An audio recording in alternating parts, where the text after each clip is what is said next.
the 3 things that I want to leave with you, just these 3. I could do 10, I could do a whole life class.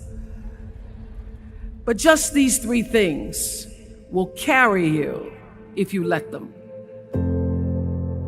First and foremost, knowing who you are. Knowing who you are.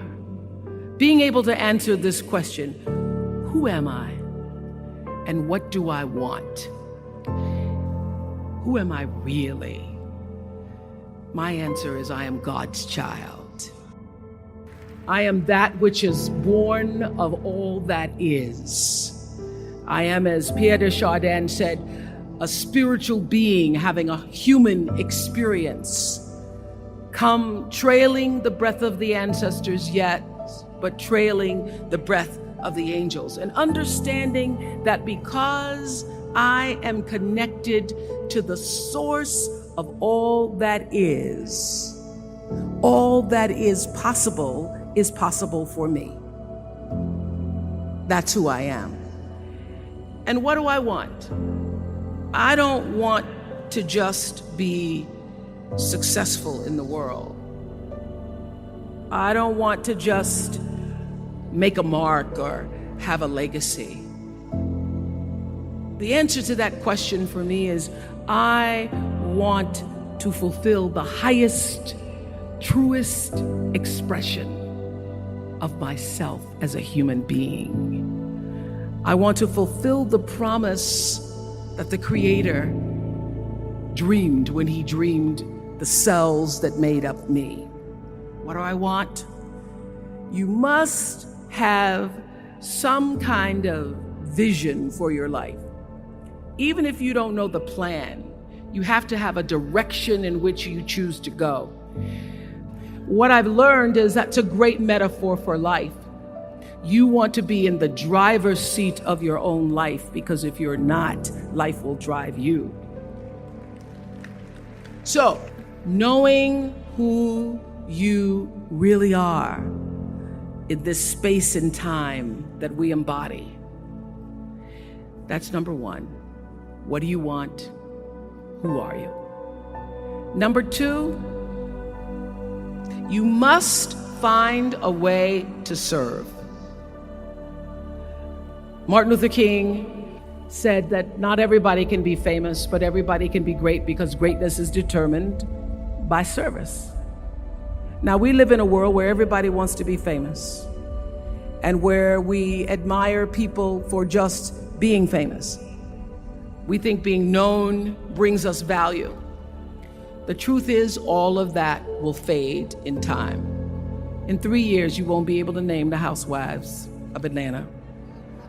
The real truth is that service and significance, service and the significance that you bring to your service is that which is lasting.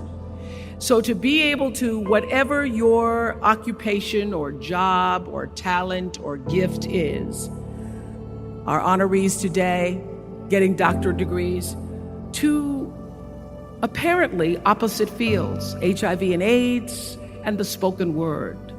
But what they have in common is service, using the spoken word in service to community and the world, using your knowledge and information about HIV and AIDS and medicine in service to the world. And if you look at all the most successful people in the world, whether they know it or not, they have that paradigm of service. Everybody's talking about Mark Zuckerberg and IPO. Service. Jay-Z rapping.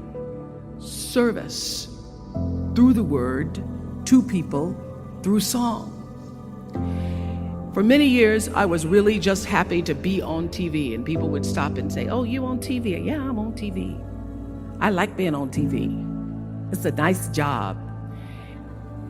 And it was about the time that I received my honorary doctorate from Spelman around 1993. So I don't know if that had something to do with it. I thought of myself as Dr. Winfrey. That I went back and I took a long look at what it was I was doing on TV and made a decision that I was no longer going to just be on TV, but I was going to use TV as a platform, as a force for good, and not be used by TV. And I will tell you, my decision to make that significant change in the way I operated on television, using television as a service, changed my career exponentially.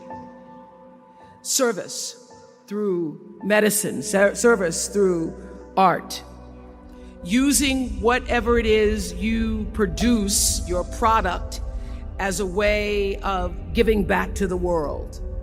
When you shift the paradigm of whatever it is you choose to do to service, and you bring significance to that, success will, I promise you, follow you.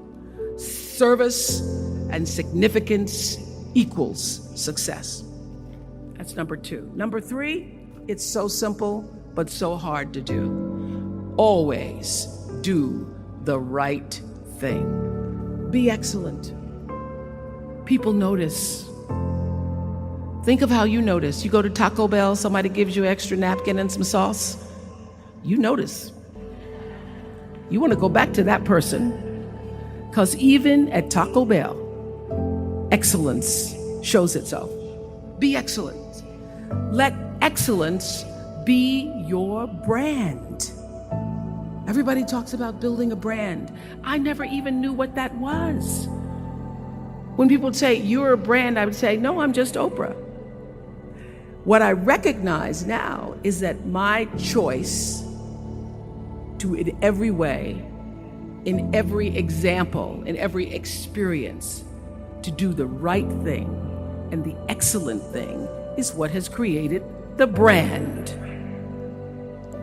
And what I know is that when you are excellent, you become unforgettable. People remember you. You stand out. Regardless of what it is, you become an unforgettable woman. And that is what we all want. We want to be unforgettable and not forgettable. So doing the right thing, even when nobody knows you're doing the right thing, will always bring the right thing to you. I promise you that. Why? Because the third law of motion is always at work. For every action, there's an equal and opposite reaction. That is so true in all of our lives. You just have to do the right thing, and the right thing will follow you even when people don't support it. I remember many times on my show. There are many shows y'all never saw. And the reason you didn't see them is because I got the last vote. And I remember 2010, my team, hardest working team in television, had done this interview with a woman who turns out she was a Sunday school teacher by day and a sex addict at night. And they were like, you won't believe it. We got her going out. We got her with the men, and we get to show her, and she was willing to show us everything. I sat down with a woman for an interview that was taped. And during the process of the interview, I said, why are you doing this? And she said, oh, I want to help people. I want to tell my story and I want to help people. I said, do you have children? She says, yes, I have a 10-year-old son. I knew right then, this is never going to see the light of day. So we got off the air and I said to the lady, we are not going to air that show. And she said, why? My producer said, why? She knew she was being filmed. She knew what she was saying. She knows what I said, because her son will never get over it. Her son will never get over it. And it's not worth a rating point to me. Not worth a rating point to me to know that there's a 10-year-old boy who's destroyed because his mother went on the Oprah Winfrey show and told all her business. You do the right thing even when other people think it may not be. And oftentimes when you make a decision to do the right thing, immediately you're faced with doubt. Was that the right thing? Was that the right decision? I don't know. Was that the right thing? You always know it's the right thing, when in the end, there is peace. You are rewarded by peace in knowing that you did the right thing.